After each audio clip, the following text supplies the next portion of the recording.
I had turned my whole living room into a full-on interview recording session.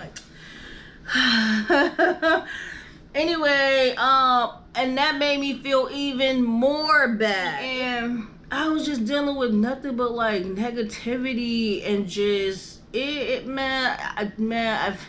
I've never. And the more I tried to avoid it, the more it was just, just felt like I don't like you. You stupid. Like, I don't know. It was just, I just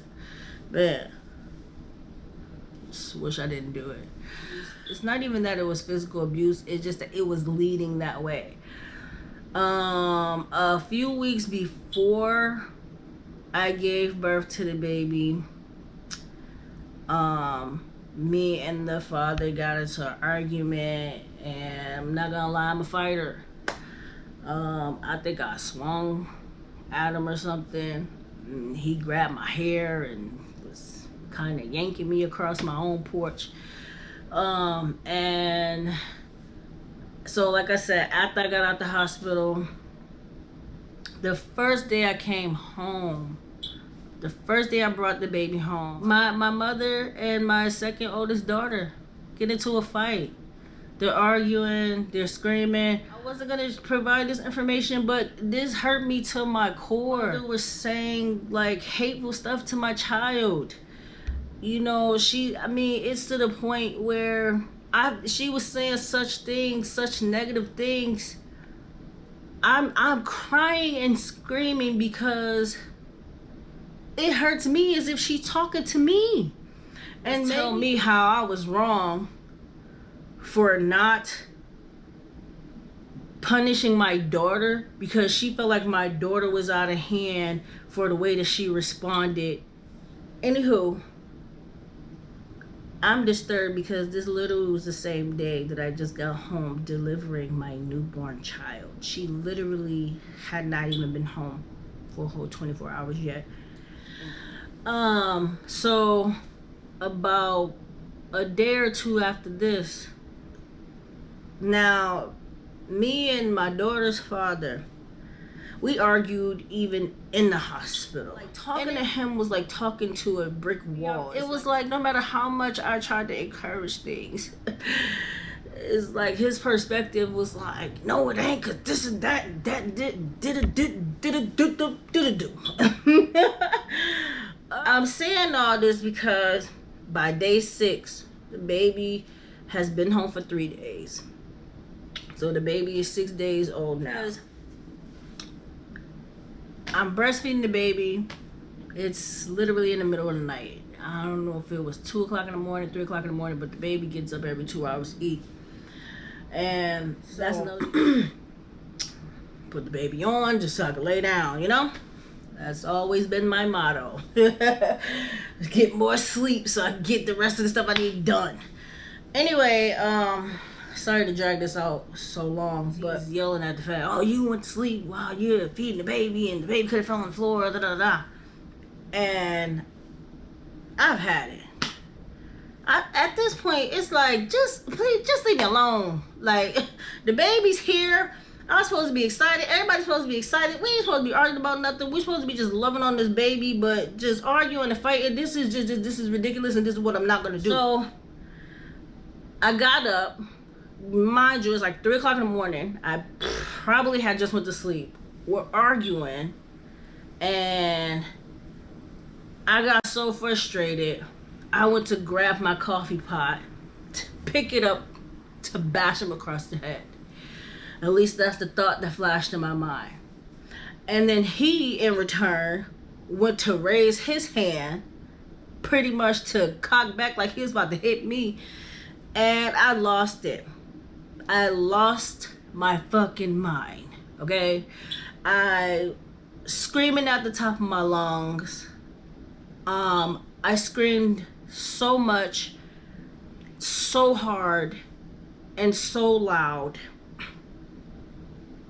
that I had closed, I've restricted my own windpipe to the point where now I am literally gasping for air to breathe. I cannot breathe. So once my windpipe opened back up, all I could do was cry loudly and try not to scream to the point where I was irritating my vocal cords. All I could do was cry. And I kept telling my baby father, I'm like, you need to leave. You have to go. I don't want you here. You cannot be here. This is not the kind of environment that I want to be in, that I want to have my kids in. And he refused to go. He told me he ain't going nowhere, and this is the reason why, this the problem. He should have stayed in the first place. He should have never left all this time, and he ain't going nowhere. I feel like, okay, so now I'm being forced, against my will, to be a part of something that has literally drained every bit of creative thought that I have had. And all I could think about was how I didn't want to be a part of this anymore. And now I have a newborn. Literally shortly after, like maybe 15, 20 minutes later, my sister called me. My sister lived back home in Michigan. And my sister said, you know what? She said, you just need to come back home. And at first, I'm like, okay, I'm thinking like, well, I appreciate the fact. I felt like I shouldn't do this because my oldest daughter was staying on campus at school. This is her first year. She's a freshman in college. And she came home on the weekends. Not only did she come home on the weekends, sometimes I went out of my way to go get her just so she can hang out after school, hang out with me. And it was fun, man. It was my life. My life was a lot, but I did what I had to do to make sure my girls was good and to make sure I was good, I just got to a point where I was like, we shouldn't even be fighting. So I made some arrangements. I just made sure I packed my car up, and I got on the highway. Before I left, I stopped by my daughter's school and her campus, and I told her, I said, listen, I know that this is unplanned and last minute. I love you, but I have to go, because if I don't leave, I feel like things are gonna get worse. I told her what happened just to so she would know how serious this was. Because I don't want her to think that I just decided to move on with life and leave her behind. Because that's not what it is. Even though she still treated me like that's what she think. Because she don't understand. Anyway, so moving forward, my plan was, once I got to Michigan, once I got here, I was gonna stay with my sister until my housing and everything got transferred.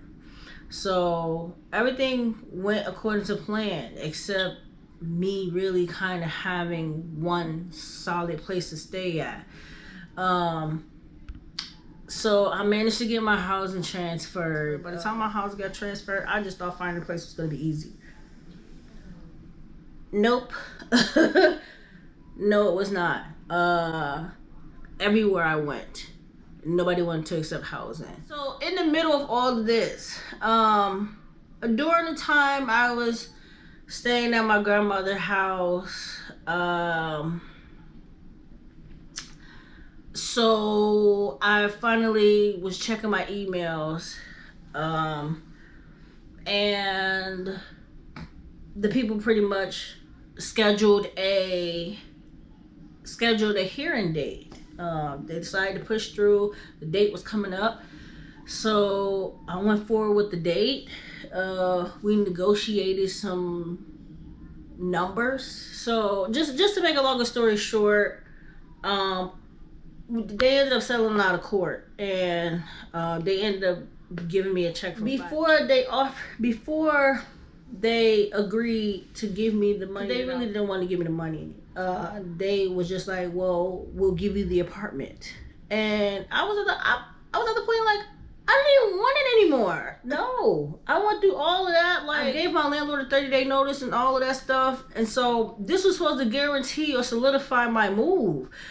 So I was not taking no for an answer. You know, like I said, they really kept telling me, oh no, you know, if I was still in Massachusetts, you know, they were saying stuff like, okay, they would have given me the apartment, but I guess if I didn't want the apartment there, they would have let me move to one of the apartments, and they would have either canceled like the first class security that I needed to pay. They would have pretty much let me move in for free or whatever, just because of the fact that we were going to court about this case.